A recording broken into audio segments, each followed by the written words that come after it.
अब मेरे साथ इस समय अजीत भारती जी मौजूद हैं। पिछले एक महीने से इस आंदोलन की जो है भूमिका रखी जा रही थी, जब भूमिका रखी गई थी और आज 21 अगस्त को जब जंतर मंतर पर आप मौजूद हैं, कैसा आपने सोचा था और आज कैसा स्वरूप नजर आ रहा है आंदोलन का? मैं सही मायने में बोलूं कि मैं यहाँ आने वाला नहीं था, क्योंकि ये मेरा कॉल नहीं था। ये कॉल जिन लोगों का है, अच्छे लोग हैं, जो कर रहे हैं वो अच्छा है। मैंने जो ये आंदोलन का आरंभ किया था तो मेरा ये था कि हम थोड़ा स्लो करेंगे इसको, पहले लोग समझें कि बात क्या है नहीं है, और उसके बाद फिर धीरे धीरे हम सड़क पे आएंगे। बट अभी नहीं, हो सकता है हम नवंबर में आते। पर जब कल पुलिस ने कहा ना कि ये भ्रामक है, नहीं आने देंगे, मैंने कहा नहीं, तुम्हारे डैश की डैश, और हम आएंगे। और मैं उस कारण आया पुलिस को डिफाई करने के लिए कि तुम कॉकरोच की गोद में बैठ जाते हो, बिछ जाते हो, हमें कैसे नहीं करने दोगे। और फिर मैंने रात ही में बोला कि भाई जो जहाँ है चलो, निकलो। तो हो सकता है 10-5 आदमी मेरे भी कारण यहाँ पे आए होंगे, ठीक है। और यहाँ जब मैंने ये भीड़ देखी तो मैं आह्लादित हो गया, क्योंकि ये लोग हमें मॉक करते हैं कि सवर्ण कभी जो है सड़कों पे नहीं आता। आज शुक्रवार है, वर्किंग डे है, और इतने बच्चे अपना अपना, बहुत सारे बच्चे जॉब छोड़ करके आए हों, और एक भी बच्चा आपको ऐसा नहीं मिलेगा जिसको इशू की जानकारी नहीं। और वो हमारी जीत है कि हमने इन्हें टॉकिंग पॉइंट्स दिए।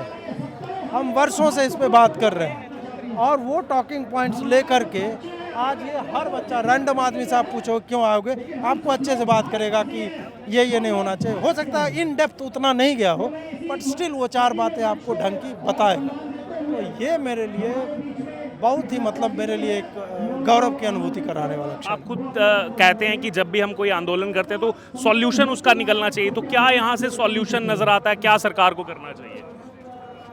यार कुछ मांगे हमारी, और वो मांगे देश के हिसाब से, देश की उन्नति के हिसाब से वो अलाइन।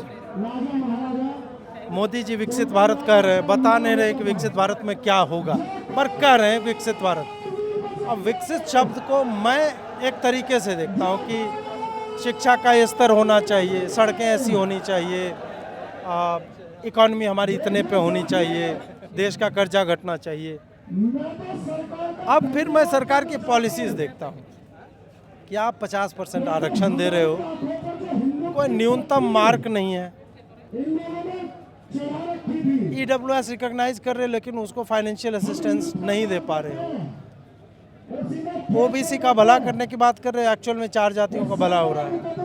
SC का भला करने की बात कर रहे हैं, उसमें भी 2-3 जातियों का ही भला हो रहा है एक्चुअल में। तो ये जो प्रिवेलिंग सर्कमस्टांसेस हैं, और जो आपकी नीतियां हैं, नीतियां आपकी जो है वो मोर पॉपुलिस्ट हैं, लोक लुभावन है, और देश का जो आपका लक्ष्य विकसित भारत का है उसके अलाइंड तो बिल्कुल भी नहीं। अब वही इनको बताना चाहते हैं कि हमें तुम्हारा झूठ जो है समझ में आ रहा है, और ये सत्य है, और ये सत्य हम जितने लोगों तक ले जा सकते हैं थैंक्स टू टेक्नोलॉजी, जो हमें जो है हम अधिकाधिक लोगों तक इसको ले जाएंगे अंततः। तो हमारा यही है कि हम डिजिटल माध्यम से प्रयोग करके इस तरह के जंतर मंतर और जगह पे हों, और हम सरकार पे प्रेशर क्रिएट कर सकें ओपिनियन के माध्यम से, लोगों को और भी ज्ञान दें इस विषय पे, और उनको जो है इतना हम समृद्ध कर दें इन्फॉर्मेशन से कि वो एक डिसीजन ले सके कि उनको आगे क्या करना है राजनीति। एक आखिरी छोटा सा सवाल ये है कि जब एक महीने पहले CJP का प्रोटेस्ट हुआ, जो उनको सपोर्ट कर रहे थे, जो कहते हैं वो एक एजुकेशन रिफॉर्म्स हो रहे हैं, शिक्षा क्रांति हो रही है, आज वो एक भी नज़र नहीं आ रहा है, ना उनका ट्वीट नज़र आ रहा है, ना वो ग्राउंड पर नज़र आ रहे हैं वो लोग। क्योंकि उनका इंटेंट कभी भी छात्रों की भलाई था नहीं। उनकी मांगे आप देख लोगे, उसी से आपको पता चल जाएगा कि छात्रों की भलाई। उनका मांग क्या था? प्रधान का इस्तीफा। क्या नेताओं के इस्तीफे से स्कूल ठीक होते हैं? नहीं होते हैं। शिक्षा ठीक नहीं होगी, एजुकेशन या एग्जामिनेशन ठीक नहीं होता है। आपने कहा कि हमारे दंगाइयों के ऊपर FIR ना हो, उससे क्या शिक्षा ठीक हो जाएगी? नहीं होगी।